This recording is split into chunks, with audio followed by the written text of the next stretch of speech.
नमस्कार दोस्तों, प्रोग्राम आपकी सेहत में आज हम बात करेंगे स्ट्रेस और एंजाइटी की।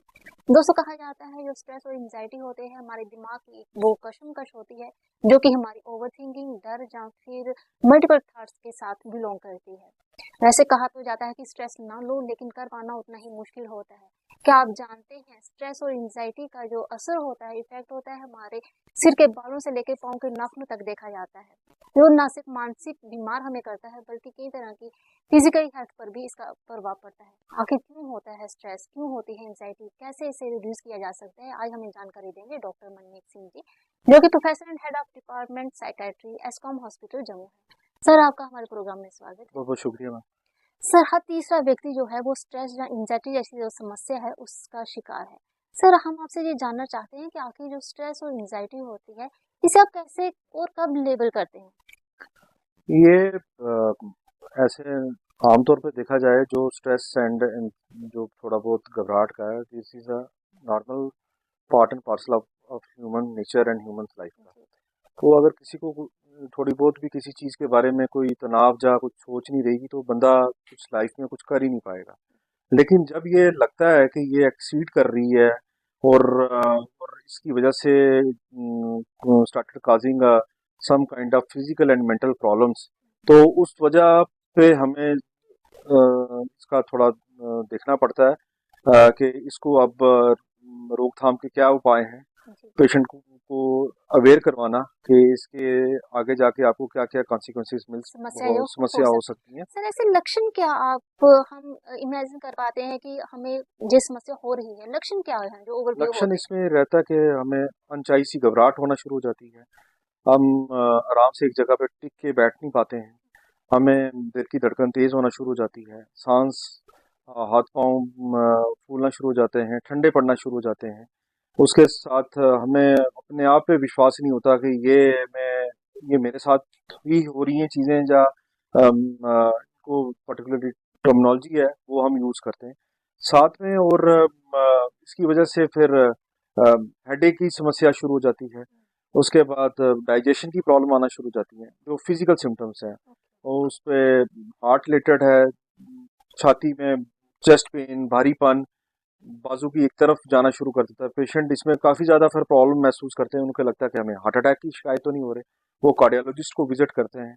और इसके साथ साथ जो है फीमेल्स में देखा गया है कि उनको मेंस्ट्रुअल इरेगुलरिटीज़ का सामना करना पड़ता है। इनमें हेयर फॉल होने की समस्या होना शुरू हो जाती है और काइंड ऑफ मस्कुलर पेन्स रहते हैं, बॉडी एक्स रहती हैं। ये भी एक नॉर्मल कॉन्स्टिट्यूएंट है। ये फिजिकल सिम्टम्स है। इमोशनल प्रॉब्लम्स में है इनका। स्ट्रेस की वजह से आपको मन उदास रहना शुरू हो जाता है, किसी से बात करने का दिल नहीं करता, चिड़चिड़ाहट बढ़ना शुरू हो जाती है। हर चीज़ पे, छोटी छोटी चीज़ पे आप परेशानी लगाना शुरू कर देते हैं। किसी के साथ बात नहीं शेयर करते हैं, नींद डिस्टर्ब होती है। और इनके जो हैं सिम्टम इस तरह से, इस प्रकार से जो प्रेजेंट होना शुरू होता है। सर, आपने बहुत बेहतर बताया। अक्सर हम सोचते हैं कि हमारी धड़कन तेज हो गई, हमें शायद कार्डियोलॉजिस्ट के पास जाना है, हमारा पेट खराब हो गया, हमें गैस्ट्रोएंटरोलॉजिस्ट हुआ है। लेकिन क्या आपकी बातों से हम जान पाए कि इन सब समस्याओं की जो जड़ है वो स्ट्रेस और एंजाइटी है, और इस साइकेट्रिस्ट जो है इसकी हेल्प कर सकता है हमारी? बिल्कुल, ये कितनी बार भी देखा गया पेशेंट अपना फिजिकल एवेल्युएशन करवाने के बाद to a cardiologist and gastroenterologist, उसके बाद भी वो चीज़ों से परेशानी के साथ ही जूझ रहा होता है। उसको at the end of the day वो सेटिस्फाई नहीं हो पाता कि मेरे को है क्या है बेसिकली चीज़ों पर रख के। लेकिन विद द ये आपका शुक्रगुजार हूँ मीडिया प्लेटफॉर्म का कि अवेयरनेस के माध्यम से लोग जागरूक हो गए हैं। अब जो इस चीज़ को मेंटल हेल्थ को लेके, जब जैसे फिजिकल हेल्थ का योगदान था, उस तरह से मेंटल हेल्थ की तरफ ही लोग अपने आप को बिल्कुल एक कॉन्शियसली चीज़ के साथ देखते हैं। और जब भी कोई अनफॉर्चुनेटली कोई चीज़ की परेशानी होती है, वो अब बिल्कुल झिकझाहट या किसी कहीं ना बेचैनी की कहीं वजह से अवेयरनेस बढ़ी है सर। अवेयरनेस सर, का। लोगों में एक स्टिग्मा था मेंटल हेल्थ जो समस्याओं को लेकर, जहाँ उसका इलाज करवाने के लोगों में एक स्टिग्मा देखा जाता था, चोरी छुपे लोग इलाज करवाते थे। लेकिन आपने कहा कि जागरूकता आई है, शायद यही कारण है कि ओपीडी में जो है वो फुटफॉल लोगों का बड़ा है। बिल्कुल, ये इसमें से अब लोग शर्माते नहीं हैं, लोग बाहर निकलते हैं, लोग अपनी समस्याएं आके शेयर करते हैं। और ये सारी जो स्ट्रेस, एंजाइटी या डिप्रेशन है, इनके जो बेसिकली मुख्य कारण है वो है बायोलॉजिकल फैक्टर्स, इसमें psychological factor and social factor. Biologically के लिए कि हेरिडिटरी हमें परिवार में किसी को थी, उन चीज़ों से हमें प्राप्त हुई, हम ससेप्टिबल थे, हम कैरी कर रहे थे, हमें बायोलॉजिकली इन चीज़ की वजह से हमारे अंदर जो ब्रेन में जो केमिकल्स हैं, पदार्थ की कमी, जिसको सेरोटोनिन, डोपामीन, नॉरएपिनेफ्रिन कहते हैं, जी। उनकी कमी होना शुरू हो जाती है। साइकोलॉजिकल हो गया, घर के मसले, जो परेशानियां जिसको हम नहीं। स्ट्रेसफुल जो फीलिंग्स हैं हमारे सामने रहती हैं, लाइफ जो है चैलेंज ही है जिसे हम सब स्वीकार करते हैं, लेकिन कुछ लोगों की जैसे आपने कहा कि डील करने की क्षमता अलग अलग होती है, वो प्रोन हो जाते हैं ऐसी समस्याओं के। सर अब कोई पिन पॉइंट नहीं किया जा सकता कि किस कारण हमें स्ट्रेस हो रहा है, एंजाइटी क्यों हो रही है, तो जो इलाज है वो कैसे किया जाता है, डायग्नोज कैसे होगा? डायग्नोस है इनका बेसिकली हमारे पास जब भी patient, history is a very important component. Patient के साथ वक्त गुजारना, बिताना, उनके साथ उनके साथ बातें पूछनी, फिर हिस्ट्री में फिर जब वो सब बताते हैं कि कब से चीज़ें शुरुआत हुई, क्या कारण थे, कुल पर्टिकुलरली स्ट्रेस में फेस कर रहा हूँ, कोई पर्सनल लेवल का स्ट्रेस है, प्रोफेशनली है, कॉलेज गोइंग स्टूडेंट्स हैं बच्चे, वो नहीं चीज़ें झेल पाते, तो उन चीज़ों पे हमें लगता है कि ये इनको दिक्कत का, परेशानी का सामना ये नहीं कर पा रहे हैं, और उसी बस फिर पर्टिकुलरली को क्राइटेरियाज रहते हैं, क्राइटेरिया के इसके हिसाब से हम will label it as a patient suffering from some kind of anxiety disorder. Okay. जी।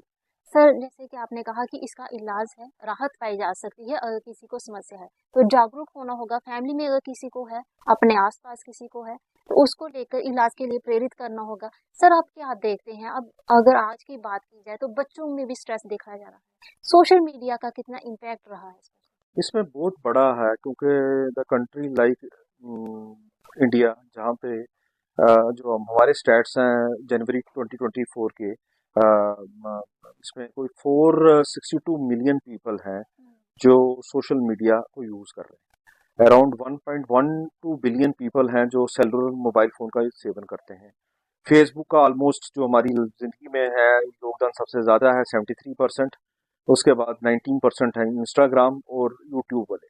तो इन चीज़ों का इम्पैक्ट बड़ा ज़्यादा है। आज की जो यंगर जनरेशन है वो सारी इसी की तरफ फोकस्ड है, इसी पे चीज़ें हैं, और इनकी वजह से परेशानियां जो है एडोलसेंस और यंग बच्चों में, in the age group of जो देखा गया है 13 से 14 साल से लेके 20-25 साल तक, on the very much right है, क्योंकि आजकल इन्हीं को चीज़ों को देख के वो यूट्यूबर, इन्फ्लुएंसर बनने की कोशिश कर रहे हैं। जी। वो जल्दी पैसा कमाना चाहते हैं, उनको बेसिक जो है चीज़ों का नॉलेज नहीं है, लोनलीनेस बहुत ज़्यादा फील करते हैं, किसी को उनकी रील्स देख के या किसी को सोशल मीडिया साइट्स पे देख के उनके अंदर एक सेल्फ स्टीम की कमी आ जाती है कि उसके पास इतना कुछ है, मेरे पास मेरे कुछ पास नहीं है, कुछ ये, और फैमिली से कट ऑफ होना शुरू हो जाते हैं।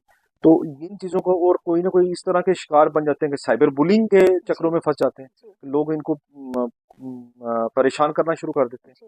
तो ये बड़े कॉमनली इंसिडेंसेस हैं, और डिप्रेशन एंड जो इस एंजाइटी से। हाँ हाँ, हाँ। सर जो इसकी स्टेज होती है, स्ट्रेस की बात की जाए, एंजाइटी की बात की तो आ जाके फिर जो डिप्रेशन की तरफ जाता हाँ है, बिल्कुल, ये माइल्ड है, मॉडरेट है, सीवियर है, सीवियर लेवल पे फिर परेशानियां और परेशानी ज्यादा और बढ़ती ज्यादा। हैं। सर फर्स्ट एड की अगर मैं बात करूं, अगर हम समझते हैं परिवार में कि कोई इस समस्या से जूझ रहा है, तो फर्स्ट एड जो है वो क्या इसमें होती है? साइकोलॉजिकल फर्स्ट एड का बड़ा इंपॉर्टेंट है कि फैमिली वालों को ये देखना चाहिए कि बच्चा कट ऑफ होना शुरू हो गया है, फैमिली के बीच में बैठ नहीं रहा, और मैक्सिमम टाइम फोन पे ही वक्त गुजार रहा है, तो चुकन्ने हो जाए। जी। सर और ओवर द पीरियड आप अगर ये समस्या बनी रहती है, लंबे समय तक अगर ये समस्या बनी रहती है, इलाज नहीं करवाया जाता, तो ओवर पीरियड ऑफ टाइम क्या कुछ अन्य भी समस्याएं जो हैं वो बिल्कुल हो इनके सकती हैं? साथ डिप्रेशन बड़ा कॉमन है, डिप्रेशन की समस्या का साथ है, और भी जब फोन पे ही बैठे रहोगे तो और भी बिहेवियरल प्रॉब्लम्स हैं जिनके साथ आपको जी। जूझना पड़ता है, जी। जिसपे बाइपोलर मूड डिसऑर्डर है, जिसपे जब रात रात आप ये फोन चलाते रहते हैं, फिर आपको अपनी सेंस नहीं रहती जी। कि आप क्या बातें कर रहे हैं,